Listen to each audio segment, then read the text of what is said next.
या मनुस्मृतीने जे आहे त्याच्यामध्ये जे सांगितलेलं आहे त्याच्यामध्ये महिलांच्या बाबतीमध्ये म्हणजे उच्चवर्णीय असतील किंवा दुसरे असतील सगळ्यांच्या बाबतीत अतिशय घाणेरडं लिखाण आहे.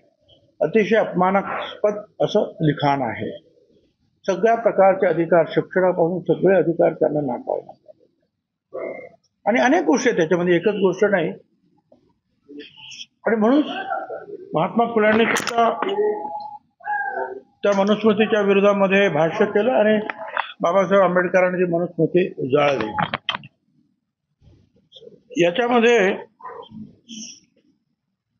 एक मराठी अनुवाद सुद्धा केलेला आहे. वेदशास्त्र संपन्न विष्णुपंत विष्णुशास्त्री बापट वाचा, त्याच्यामध्ये काय लिहिलेलं आहे मराठी, नाही संस्कृत आपल्याला आलं तर.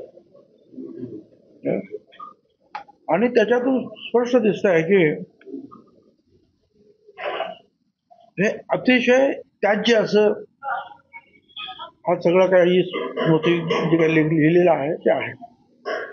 आणि या मनुस्मृती मेघातिथी, सर्वज्ञ नारायण, कुल्लक भट, राघवानंद सरस्वती, नंदन, रामचंद्र, गोविंदराज, श्री माधवाचार्य, धरणीधर, श्रीधर स्वामी, रुचिदत्त, विश्वरू, भोजदेव, भारूची अशा 14 महापंडितांनी जे आहे त्याच्यावर टीका केलेली आहे अतिशय अभ्यासपूर्ण.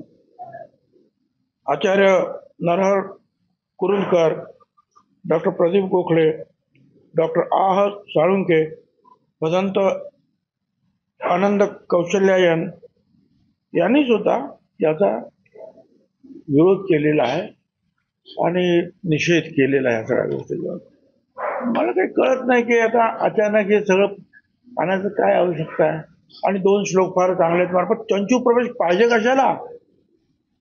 ज्ञानेश्वराचे श्लोक नाही आहेत का तुमच्याकडे? तुकारामाचे नाहीये, संत तुकारामाचे अनेक संतांचे आहेत, कबीरांपासून सगळ्यांचे आहेत. जी गोष्ट लोकांना नको आहे त्याचा चंचू प्रवेश का करायचा आपण? त्याच्या पाठीमागे काय चाललेलं आहे हे शोधलं पाहिजे. आणि दुर्दैवाची गोष्ट आहे की बहुजन समाजाचा मंत्री असलेले आमचे दीपक केसरकर त्याची भलामण करतात, हे तर मला अतिशय दुःखदायक वाटतं. मी तर या सगळ्या गोष्टीचा निषेध करतो. आम्ही त्यांना विरोध सुद्धा करणार. आमच्या पक्षाच्या मीटिंगमध्ये सुद्धा मी सांगितलं आम्ही त्याला विरोध करणार. समता परिषदेच्या माध्यमातून सुद्धा आम्ही त्याला विरोध करणार. समता परिषदेच्या प्रत्येक रॅलीमध्ये आम्ही हा मनुस्मृती जाळण्याचा कार्यक्रम केलेला आहे. हे आपल्याला तुम्ही माहिती असेल, पाहून घ्या तुम्ही. आणि आता सुद्धा आम्ही तो करू. प्रश्न राहिला तो दुसरा की या आपल्या जितेंद्र आव्हाड. असं आहे, जितेंद्र आव्हाड एका चांगल्या भावनेने तिथे गेले. काही झाली असेल, काही झालं असेल, पण त्यांची भावना चांगली होती की मनुस्मृती जाळली पाहिजे, त्याच्याबद्दल कोणाच्याही मनामध्ये शंका नाही.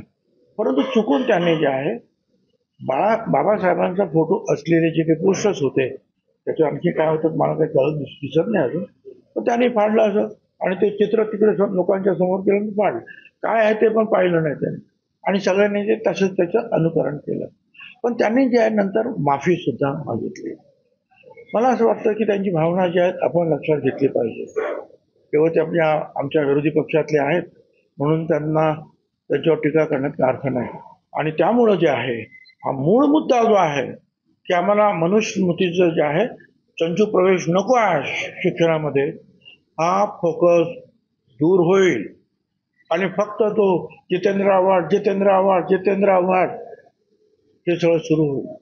आणि म्हणून माझे आपल्या सगळ्यांना जे आहेत बहुजन समाजातले आणि या मनुस्मृतीला विरोध करणारे जेवढे म्हणून आहेत, दलित समाजाचे असतील, आदिवासी असतील, ओबीसी असतील, मराठा असतील, ब्राह्मण समाजातले असतील, महिला सगळ्यात टोटल, या सगळ्यांनी जे आहे या गोष्टीवर लक्ष दिलं पाहिजे की मनुस्मृतीचा चंचू प्रवेश शालेय शिक्षणात नको. बाकीचं जे आहे नाहीतर आपण भलत्याच ठिकाणी जे आपला फोकस डायव्हर्ट होईल.